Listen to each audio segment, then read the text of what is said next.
talking about some things today. Going on the Le Mans, 100 years of Le Mans. So if you'd like to elaborate on that? It's Le Mans. Le Mans. Le Mans. Let the old guy, because it's 100 years. Let's let the guy who's closest to 100 years talk about it. It's a milestone event. Something that started originally as basically a test for automotive durability. And Is that really why it started? yeah, they were test, like how it was basically a thing to sell cars, like how they would see how these cars would endure over this sustained period of driving. And as with anything, when you get two guys with cars or three, it becomes a race. Right? So everything is a Is a race. race. I mean, if you got one horse and there's another horse, it's a race after that, as with anything. And some of the stories that I've read about the feats that men have done. Just ignore the camera guy who decided to leave his phone on while filming a podcast, but that's okay. The stories are remarkable. Like there was one guy in the 50s, they called him the Iron Man. They would do, this is in the early 50s, and I think he was driving a Delahaye, I'm not sure. They called him the Iron Man because out of the 24 hours, he drove 23 and a half hours and placed reasonably well. I think it was in the top 2 or 3 or whatever. Because the other guy, for whatever reason, when his driving stint, he got sick and he had to go, and they called him the Iron Man, and he completed 23 and a half hours. Now, I don't know if you understand how ridiculously hard that was. And that was when they did it on a track that was mostly street. That So was not only that, because they haven't. the cars were shit. The tires were garbage. Think about the heat and the strain on the driver, day and night, And day and night and day well, again. and without fail at Le Mans, it always rains at some point. And these were open cockpit cars that were pieces of garbage, like by Today's standards. And these guys drove them flat out for hours and hours and hours. And to me, it's just... And now they have air conditioning in their cars. And now they have air conditioning. Which is To me, amazing. it's miraculous. Like, it's unbelievable. Not to take away from the cars of today, because as anything with technology, things get faster and quicker, and the strain on the driver is unbelievable. That's why most drivers now are Athletes. Olympic class Yeah, athletes. they're Like, athletes. they're ridiculous. But, to go back to even, for example, the 60s, like when people, everybody's watched this Ford versus Ferrari. But to think of those cars, like I've actually been in a real GT40, and there's nothing to those cars.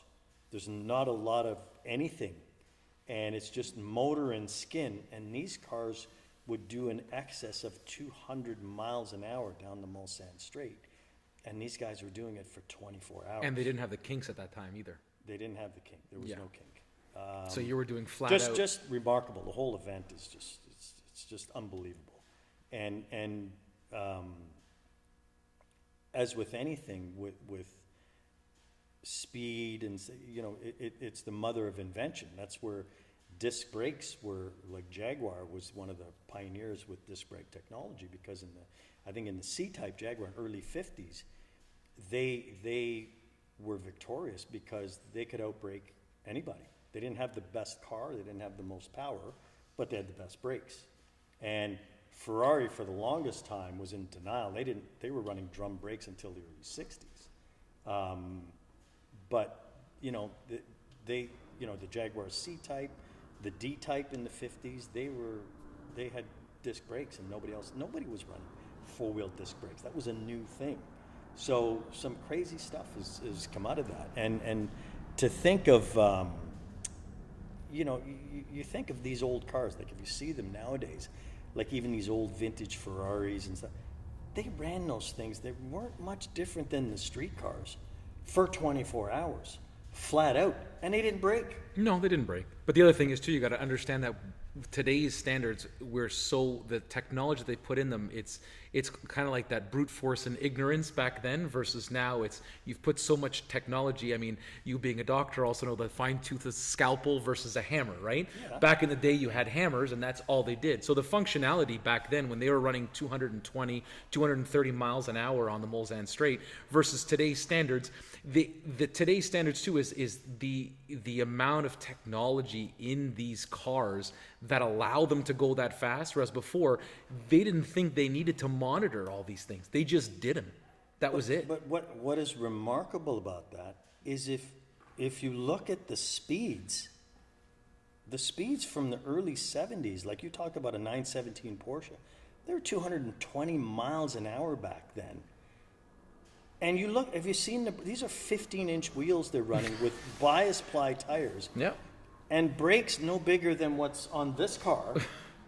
And these guys drove these cars. Like, I take my hat off in admiration to these drivers, because the stuff they were able to do with these cars, you wouldn't catch me dead doing that stuff. Like, it's crazy. Well, I think you also said, well, you hit the nail on the head when you said that, like, it's all about not necessarily technology or it's how it brings the testing from an actual car, whether they test their motors, whether they test their suspension, whether they test their gearboxes and stuff like that.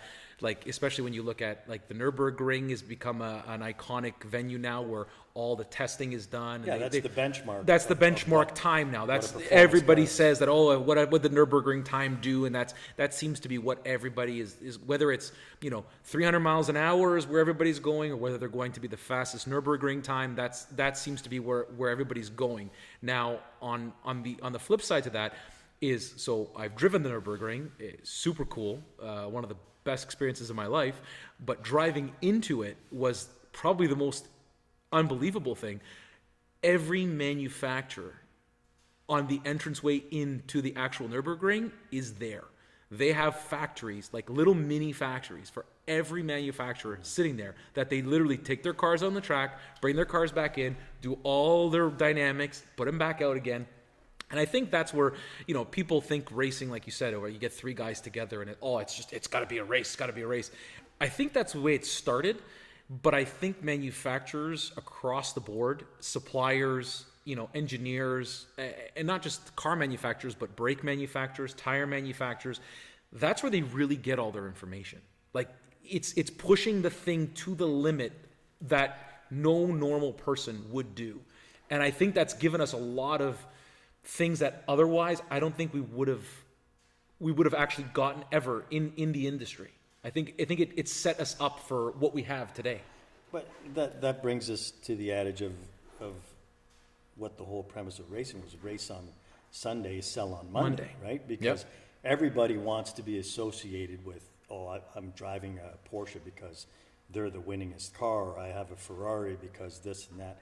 And it sells stuff. So that's why the Nürburgring is the benchmark, because that is the one thing that is a commonality between all the manufacturers. Like, okay, here's the benchmark. This is the ring. What is your car doing on this track?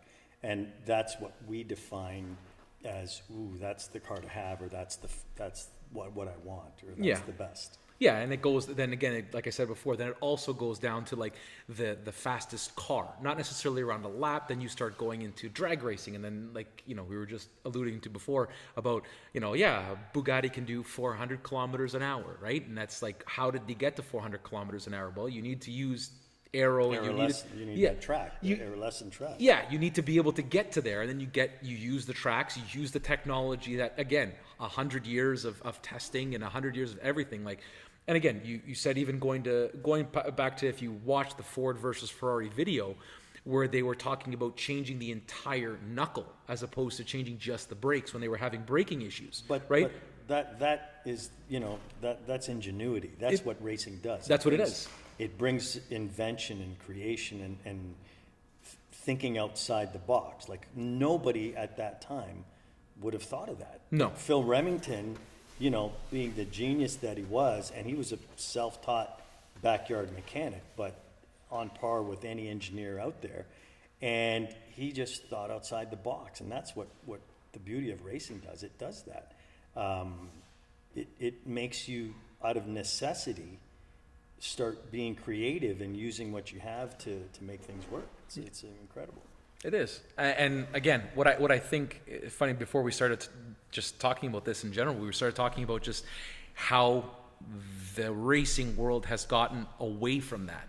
Because, like you said, the manual transmission is a thing of the past now, because everybody just wants to be the fastest. So now you've become almost like a hard drive. You become a data collection, and it's all about, oh, you're not the fastest on this turn. Well, you've eliminated shifting, you've eliminated heel towing, you've eliminated all the mechanical error of a human that they can make. So the only thing is, okay, you're braking from here to here and you're turning from here to here needs to be corrected to be faster. Not necessarily better, but it's just to be faster. And I think by doing that, I think we've killed the ingenuity out of it completely. Not only that, you've killed the passion, because now it's not about the drive anymore. It's about who has the best, the fastest, the quickest, and that's not what the enjoyment of driving is all about. You want to be one with the car. That's why the Miata was so successful. It was not a very powerful car, probably 100 horsepower, 110 horsepower, but it was visceral. You felt like you were connected to the car, and that's the experience that. You know, it's tragic, but, you know, guys of your generation, you don't really experience that anymore, because unless you're buying something of an older vintage, you're not going to get that experience. Everything is DSG gearbox, traction control.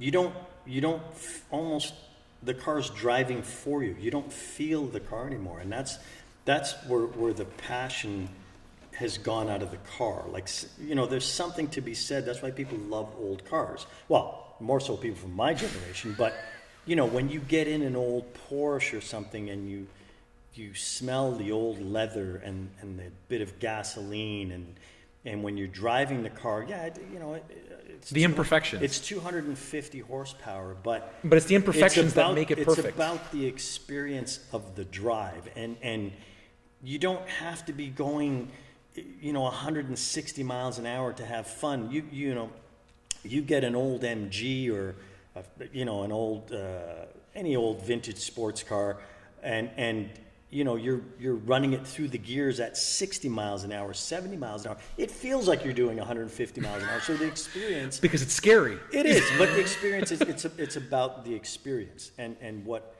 is tragic, in my opinion, about the new generation of vehicles, like, they're technologically... Okay, now for people who don't understand, what do you consider a new generation? What would you consider new? No, I'm talking about the new cars out there. Okay. Now, like, you were talking earlier about, you know, I experienced the M4 CSL. I mean, this is a car that is a street car that will outperform pretty much any race car that I've been in. This is a close to 600 horsepower street 540, car. But we all know Lightweight, it's underdone. with every you know, an incredible gearbox. The performance capacity of this car is astonishing, and 90% and 99% of the people that own these cars and have these cars will never be able to fulfill that experience or get anywhere near the capability of these cars. Yeah. It's just about to say, I have this and my car can do that. Well, the car can do that, and that's great. But driving that car at that speed and what that car can do, unless you're on a track, is frightening. Like, you know, I've been racing for a long, long time, and letting that car go on the street and anywhere near it is scary. Like, stuff comes up really, really fast, and the point being is that the experience is not, in my opinion, enjoyable anymore. Well, you can't it's enjoy frightening. it. It's you frightening. can't enjoy it because you can't push it to where, like you said, you can't go to its limits. Its limits dangerous. are too It's too far. dangerous. Yeah, it's too dangerous. Its limits are way too far beyond a normal person's capacity. So you don't. So the end result is that you you've lost, although you have an incredible machine, you've lost the experience, the enjoyment of Okay, driving. but why do we all want one? Just because they're cool. But why? Why does Alex want to drive around in a 135 that makes 400 horse? Yeah. Why? He knows he doesn't need it, right? Why do you need that? Because why do we want it? Because when you go to a lapping day or a track day, it's a conversation piece. Well, what do you have done to your car? It's a bond that you share with other car guys. What do you got done to your car? What do you got done to mine? And it's all about the number. Why do you think dynos are such a big deal? Oh, what did your car pull on the dyno? Well, you know as well as I do. You can make a dyno say pretty much whatever you want. Right? I know because we had a dyno, right? And that's the conversation piece. Like, to say that, I have this much horsepower, so my car is better than yours. Well, it brings me back to an experience when I first started racing. I remember I finished school and I bought my first, hot car at the time. It was a Euro spec 928S. I bought for my brother. I graduated school, dental school, and I thought, and as a kid. As a kid, you were 30. Well, I'm talking when, in my teens and whatever, I used to drive my brother. My brothers had some. They still had horses and buggies when you were a kid. And, we would do our street racing and our stupid shenanigans. And I fancied myself as pretty good behind the wheel. And so I finished school and I thought, okay, you know what? I'm going to start getting into some organized driving. And I remember the first track day I went to at Mosport. I had this 928S and it was all hopped up and set up. And I got invited to a BMW club track day with a friend of mine who was a racer. And he said, why don't you come on out? And I thought, I'm definitely going to go out. I'm going to show these guys how it's done. And so we get there, and it was open lapping with all kinds of cars. I mean, whether it's a BMW car club day or not. Anybody can go. Anybody can Yeah. go, right? And it was the most humbling experience of my life because I got my ass handed to me by a guy with an Integra. And I almost wanted to cry. I was just like, I don't understand why this guy is. And what year was this? So what kind of Integra would this be? This would be Type R. But like a second. So early 90s. Early 90s. Okay. Okay. So yeah. a first gen. First gen. Right? Yeah. Second. But first gens were first gens were the flat ones. The hatches was second gen. Okay. Well, it was the first gen with the small headlights. Yeah. Type R, like Johnny's car. Yeah. And I got my ass handed to me, not just by him, by several cars. And I remember I got off the track and I went into the paddock area and I got out of my car and I sat down and I was just devastated. I was crushed. And I thought, well, it brought me to the realization that, to the point I was trying to make, it's not about the horsepower in the car. Driving and the experience of driving is an acquired skill set like any other skill set. That's like saying, I'm going to buy the best hockey equipment. Now I'm going to go play in the junior A. Well, no, you're not. Like it's an acquired skill that takes time and you got to do the research and it was that experience that led me, it led me to a lot of thinking. And I thought, okay, is this something I want to do? Is this something I can do? And I thought, yeah, I want to do this, but I want to do it the right way. And the approach I took was how I did, to my education. I have to learn about it. I have to do it the right way. And I went and did all the schools and learned, and you got to put the time in. I was on the track almost every single weekend. And it's like anything. It's practice. And it's not about having the fastest car anymore. It's about learning the skill set of driving, and that's something now that a lot of people aren't doing. Like I see it at track days all the time. Everybody's not doing it. People come they're concerned with the lap time. That's it. Loaded for bear with these cars that are just ridiculously beyond the capabilities, and it's all about a show, and it's not about the experience of the car anymore. No. And that's the sad part, because there are some incredible machines out there, and people don't appreciate it. It's like having a nice watch or a fancy pair of shoes or whatever, right? But it's We'll touch on that later. It's sad because for myself, as I consider myself an enthusiast, you have to appreciate these vehicles, and it's not just about, you know. But okay, let me stop you there. You said you have to appreciate these vehicles. Again, going back to the M4 CSL, beautiful car, amazing car, carbon fiber to the nines, like you said, 550 horsepower plus. But can you really appreciate something if you can't fully experience it? But that's my point. Like, you can't. Because like, what's the don't- point? Who gives a shit? Like, I don't care how. It was, first of all, they're unaffordable. Yeah. The average person is like, okay, an M4 CSL is But a lot of $160,000. people can't afford them. But the people who can afford them will never drive them. They will never drive them. Right. And that's the sad part. And that's the part that breaks. Like, look at Singer. Remember Singer? When they came out, you could have gotten a Singer for what? 300 grand, right? And what did they bank on? It was a beautiful car. They kept the whole thing about Porsche, if you know Porsche, is about their doors. They have the slam and the noise of a 911 when it closes.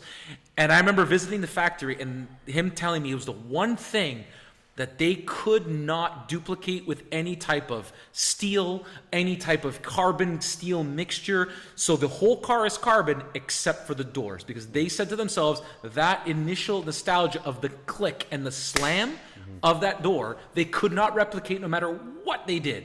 So they understood it. And that was cool. So if you were a guy with a little bit of money or whatever, you're like, you know what, 200 grand, I could afford to make it this car, which takes an old car, new technology, new brakes, new suspension, new engine, but now they're $1 million. Yeah, and it once again, it brings those vehicles into the stratosphere, and now they become possessions and art forms and not something that's experienced anymore. They don't drive them. Nobody drives them. They don't. But then what? Okay, so then why? Like, again, so who? As much as this sucks, it actually just hurts the real enthusiasts, because the enthusiasts become the people who can no longer afford them. You can't afford it. You can't afford it. Yeah. You can't afford it. Which becomes... It's sad, but that's why I'm saying the experience of driving doesn't matter what these cars are now, these 500, 600 horsepower, $1 million cars. These are pieces of art now, because nobody drives them anymore. No. Because, God forbid, you put 5,000 kilometers on one of these cars, you drop the value of the car 50%. Yeah. You know?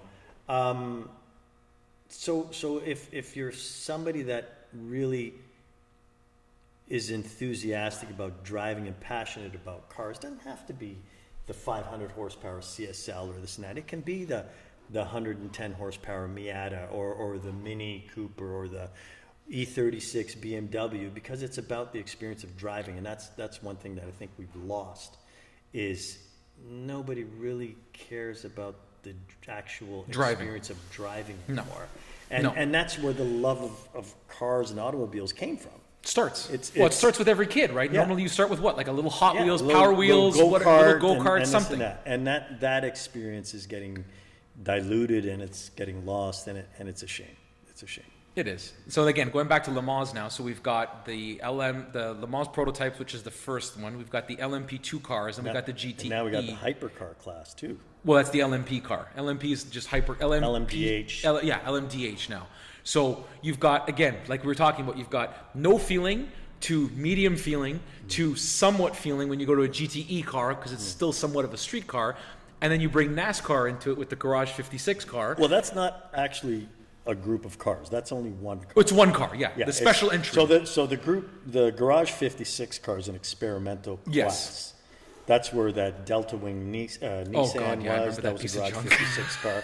Well, it actually wasn't. It just, they got a bad rap because they got taken out, I think, early in the race. Yeah, sure, because nobody could see them. It looked like a shoehorn in the middle of a field. Yeah, so it was garbage. But I'm excited about the Garage 56 car. I think it's going to do well. I really think it's cool. They've got 3 good drivers, I think. They've got a lot of experience. Exceptional drivers. And not just one, it's all experiences. Like you've got every neck of the woods from F1 to NASCAR, right? So you've got all different things there. So I think it's going to be definitely something to watch.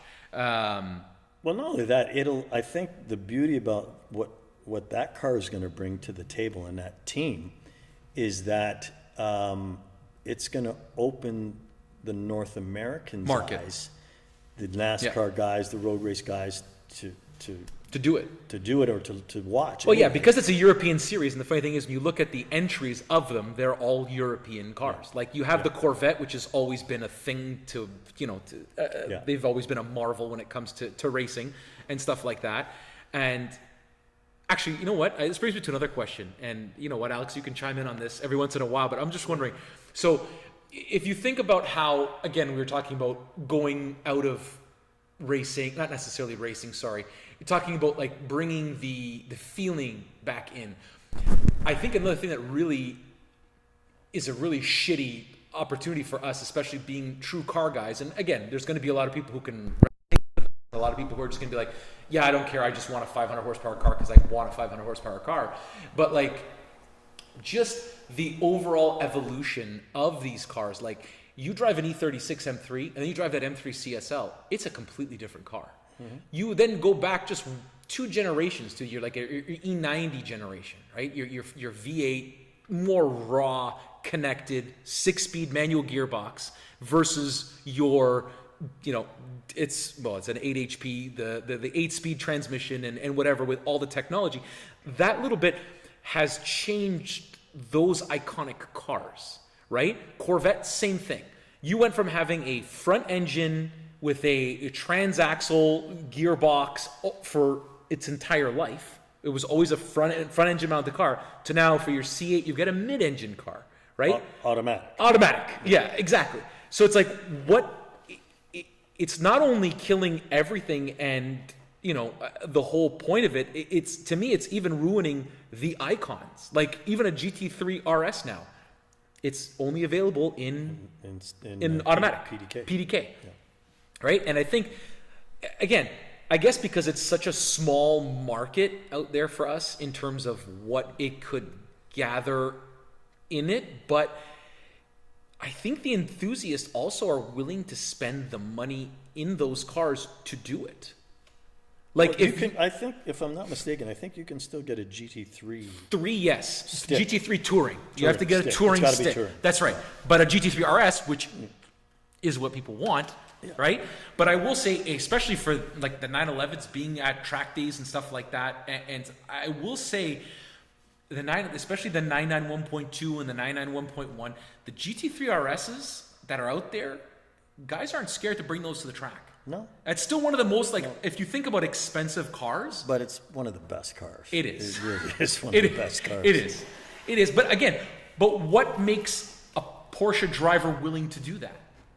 Like, what makes a guy who's going to spend 200 and whatever. 300. No, okay, shut up. Before they skyrocketed, they were 215 grand. Then all of a sudden they became more rare, so now they're $350,000, right? But like, in a sense, why is that guy who's willing to buy that car, like when you go to you've been to enough track days, I've been to track days, why is it that you'll see all your GT3 RSs, but you'll see very little new body, anything else that's there? Well, because Porsche guys at that level of Porsche guy, they're more, I find Porsche guys and BMW guys too, they're more drivers. Like they drive their cars. Yeah. Like you got guys who buy the M cars, like BMW guys especially, they drive them. Yeah, they do. They drive them. And Porsche guys, most of them drive them. Ferrari guys, not a chance. No. But Porsche Garage guys, queens. you know, I've been a Porsche guy my whole life. Yeah. They drive them. They drive them. Yeah. But what makes them drive it? Like what is it? Is it because they drive so well? Because it's a car that you could drive every day. Yeah.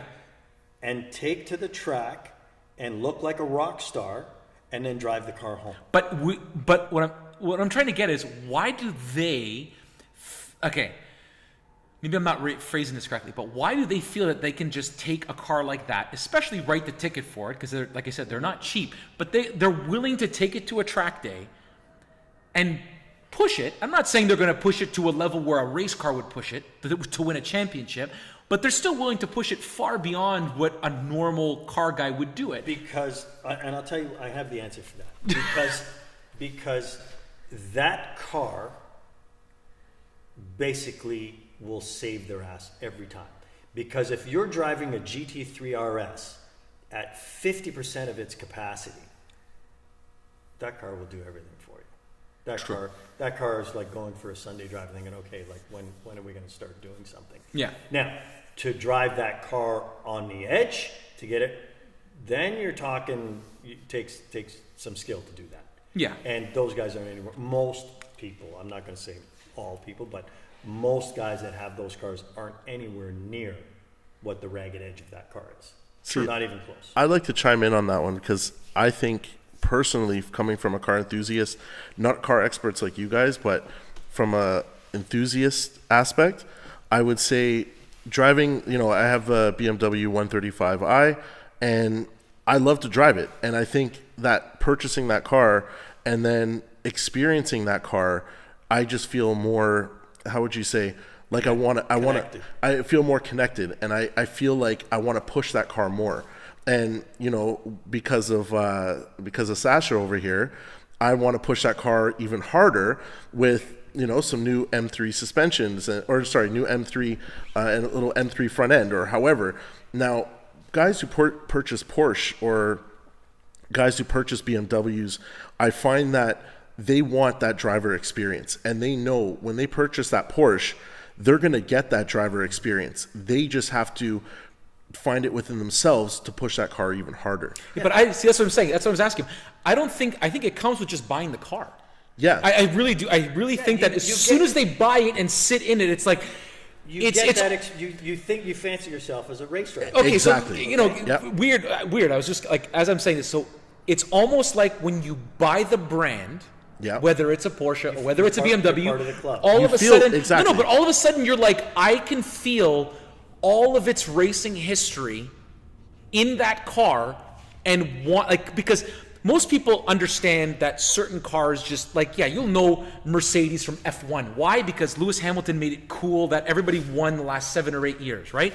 Prior to that, you had Schumacher, who did his stint with Ferrari. It's free advertising for the brand. However, Mercedes isn't known for building race cars. They're not known for building. Yes, they are. Okay. If you go back to history, they're known for building the best race cars. Okay. And the only reason they haven't been known was basically from 55 to today, whenever they started again, was because of what happened at Le Mans, right? Explain. The big crash in 55. I'm okay. Well, so in 55.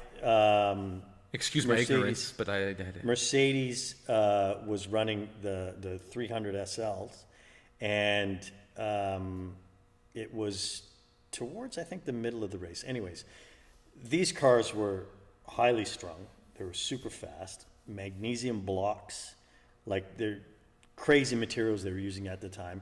And there was a horrific accident, the biggest accident in motorsport history, was one of the cars got hit, or one of the Mercedes hit the rear end, I think, of an Austin Healey, or I can't remember, it was a British car, got launched into the grandstands, and the car literally exploded and disintegrated and killed, I think it was over 80 people.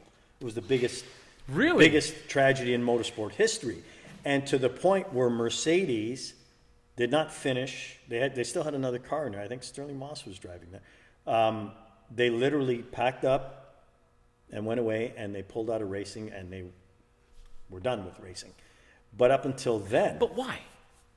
What would make them do that? Because of the tragedy. It just left a bad taste in people's mouth that Mercedes killed all these... It was the Mercedes that killed all these people, right?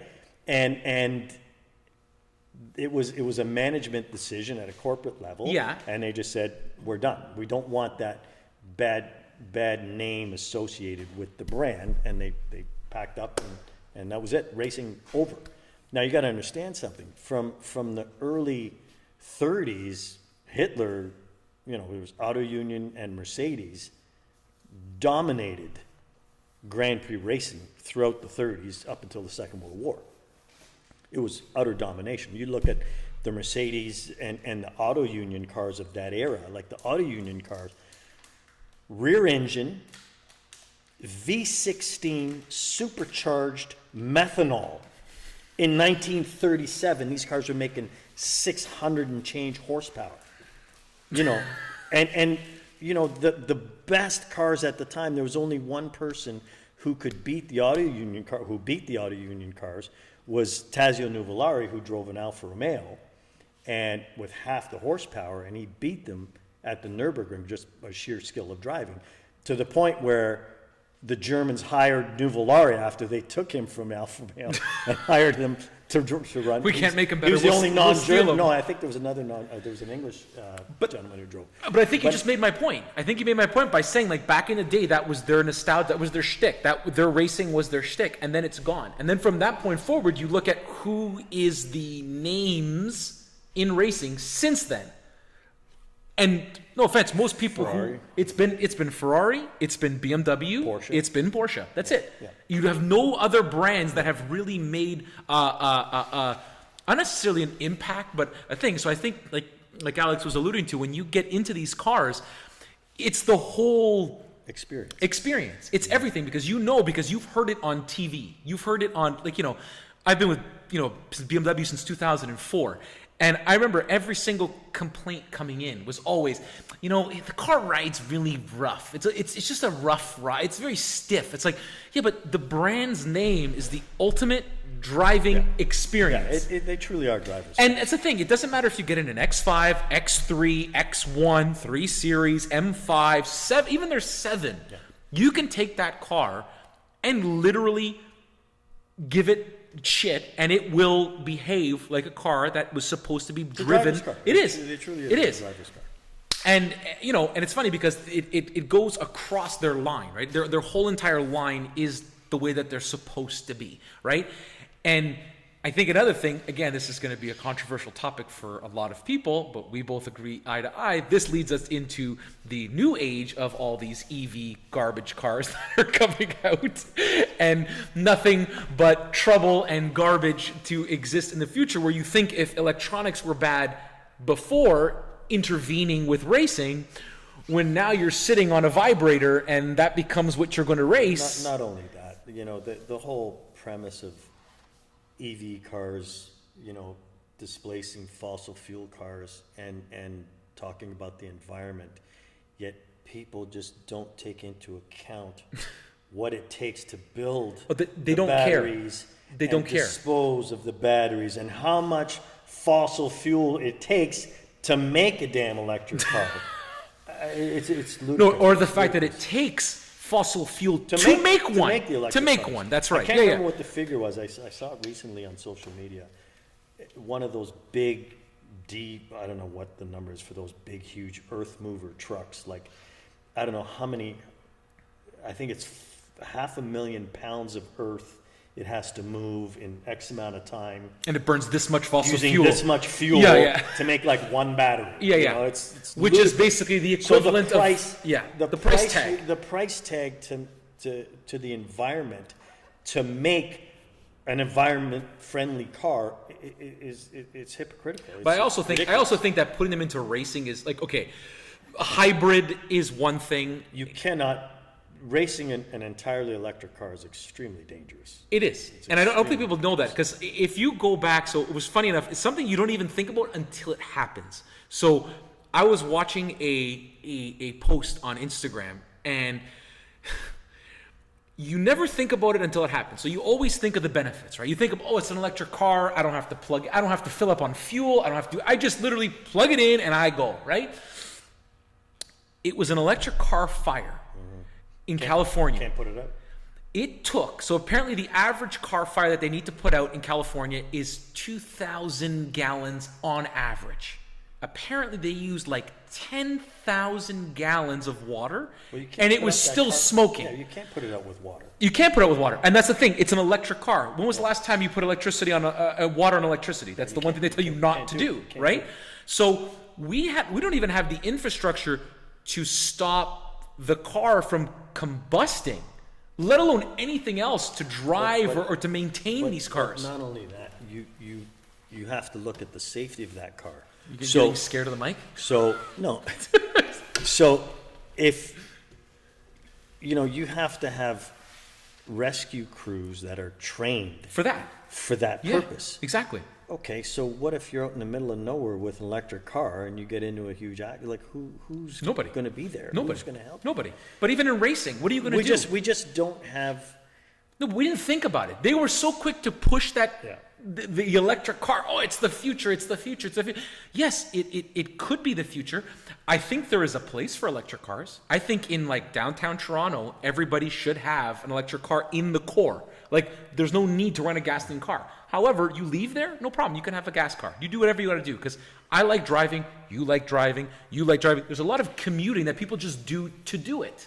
Yeah. And that's where I think once you do that and you've eliminated the whole joy, again, going back to the joy of driving, you've now created a new generation where you're not going to have, and again, this plays full circle, by not enjoying driving, you're not going to have innovation. But it's just a means of transportation. But it's just a means of no, that's what moving it's people become. around. That's what it's become. But what I'm saying is you're gone are the days of innovation, gone are the days of trying to make it better, make it more aerodynamic, make it of better materials. Now it's going to be, okay, I've got a battery, this is the car, what's going to improve? Well, I can improve my 0 to 60 time by programming my car, or I can change the size of my battery. No, distance on Yeah, charge. and that's it. Like, where is the ingenuity going to happen? Right? Where are we going to, we've come to a point where are we going to go with these EV cars in terms of the passion behind it? Like, I'm sure a lot of guys in the 40s, the 50s, the 60s, you know, your generation of people, when they were coming up, even when they're trying to fix things, you figure out new ways. Engineering newer versions of how to do something. It's like, oh, you can do this, you can do this. Whereas now it's electric cars. Can't touch it. What are you going to do? But that's what they're gearing it for. It's no longer vehicles. But even that doesn't just apply with EV cars. Any new car. You can't just fiddle around with a new car anymore. No. You need, you need a scanner.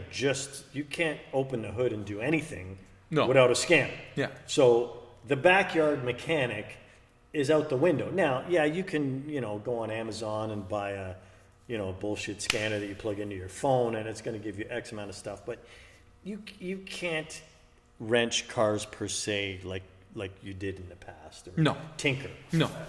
I shouldn't say wrench, tinker with cars. But do you really want to tinker with these cars? That's another thing, right? You're putting so much money and so much effort into these cars. Do you really want to do that? Because the chances of you breaking it is another thing.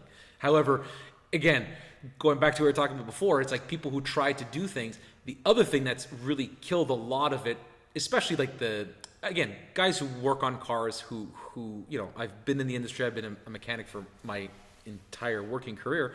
You always hear, I could do it faster, or I could do it cheaper somewhere else, or I can have this guy do it, or you know what, I'll do it myself, right? You have it's eliminated that. Because the guy will not go on YouTube, look at a YouTube video, right, and say, oh, well, I can do this and this and this. So it's going to... Well, you can do some stuff, but not everything. No. Not everything, right? And I think I think we haven't seen how much the EV is going to kill the auto industry in ways that people haven't even thought of yet. Like the future, yes, the future is EV. But really, is it? Is it to a point where you want everybody to be brainless to just not innovate? I don't think it's sustainable. We don't have enough power on the grid to sustain it. There was another thing I saw on social media where, I can't remember what city it was, but there was a trucking company that was looking to get all the electric trucks, and they wanted to set up the infrastructure for 50 trucks and their charging stations. Yeah. And when they went to the city officials, say we wanted this, they're like, well, that sucks more power than the whole city grid. So how are we going to do that? So. Well, they also did another going on that. They did it realistically, I don't. It's not sustainable. It's possible. So it's possible. Britain said that they wanted to be fully electric by 2030, new electric cars, right? Mm-hmm. Ridiculous. Not only is it ridiculous, they literally said to themselves, there was a guy who did a study, and he said, in order to build the infrastructure, not the cars, the infrastructure to be able to sustain it and be able to basically travel throughout Britain. Just Britain, which isn't very big, right? They said from now until 2030, they would have to invest $10 billion into the infrastructure to build charging stations, to build bigger plants, to build all that stuff. And it still wouldn't work. And it wouldn't work. Exactly. So This is the world we live in. this is the world that old people like him think that we're responsible for, Alex. Right? But it's not us. That you guys It's not are- us. that It's you not guys us. are gonna destroy. It's the younger versions of us. Exactly. Yes. And even my kids. Oh, Dad, I can't wait to buy a Tesla. I'm like, oh my God. Really? They say that? Well, My that's son that's- does. Yeah, my son, he does love my car. Like he loves going into it. And I said to him, I'm like, when you get into high school, think of like just picking up your date in a nice car and being able to go places. You're you know? referencing something that doesn't apply to them anymore. Yeah. Yeah, and that's the whole thing. It's like, We're gonna pause for 1 second. yeah, Yeah, go. We can still talk. Just talk. yeah. But yeah, I But- just find that kids I'm nowadays doing a it's completely podcast with different. Sasha. No. the we're old guy right in the knows- middle of filming. He knows what Hang we're on, talking. I'll put you on speaker. We're filming it. Hang on. Who is it? Jen? It's Jen. Jennifer, why are you bothering him? Why are you bothering us in the middle of a podcast? Why are you doing a podcast? Who's doing it? Sasha's doing it of what not to do? Wow. Really? Hey, Really? hey, Really, Jen? I hope all the women listen, Jen, because they're just going to be like you and they won't follow instructions. That's how it's going to work. Yes. Okay, I'll call you back when we're done. Wait, who's on there? Me, Sasha, and my friend Alex, the guy who does our videos for our cars. Oh, so where are you? At Sasha's shop. Oh, okay. Okay? Having fun while the wife is away, aren't you? Yes, I am. Naughty. Okay, gotta go. We're busy. Don't be rude. Well, hang on. She's jealous. She's jealous because she wanted to do a podcast with her friend. Hey, Jen, don't worry. I already talked to Melissa, and I said when this takes off, halfway through, we're going to have the wives come in, and they're going to talk about the wives of car guys. There you Okay, go. that's awesome. Okay, so you guys are going to come in and what it's like to live with guys who do nothing to talk about cars. You don't want to have that podcast. Oh, yes, we do. It's going to be so much fun. Yeah. Okay. Oh, yeah, I like it. Yeah. Okay. Okay. Bye. Bye, guys. Bye. I told my wife, I said, you know what the best thing is? I said, the best part you could have, because there's a difference between car guys and there's car guys. Like, Alex, you're a car guy. Yes. But you also have other passions. Like, you have your shoe fetish, you have your camera fetish, your whatever. Yeah. But like, I eat, sleep, and breathe cars. That's all I do. Been doing it for 50 years. 60. 60, 80 years, 100 years, horse and carriage. You hungry? Right? Yeah, we're hungry. We'll order some food. Order something? Yeah, we'll Let's order something now. Okay. I'm gonna Because order by the some time food. it'll come. Yeah. Yeah. Well, realistically, we've We're already done. hit the We went over. 48-minute mark, so Yeah, we I should think pack it up. we've Yeah. survived this one. We've survived this one, yeah. But look, Exactly. all it took was one topic. That's it. But then it just just led and led and led. But I think we have to format like a structure, like. pick See, a no, I topic. think formatting's boring. No. Just formatting, just but a general thing, like okay, so Le Mans, like, because you can't just go and like we're gonna talk about this topic, and this topic. Yeah. Just general headings. Yeah. And then riff on that topic. Okay. But you have to have some kind of direction. You can't just start going like this. Exactly. You know, because But I think it all worked well. Actually, everything worked Yeah. together. Well, what I know, I'm actually going to stop the podcast. Yeah, but, stop. Thank you guys for joining us, and we'll see you on the next one.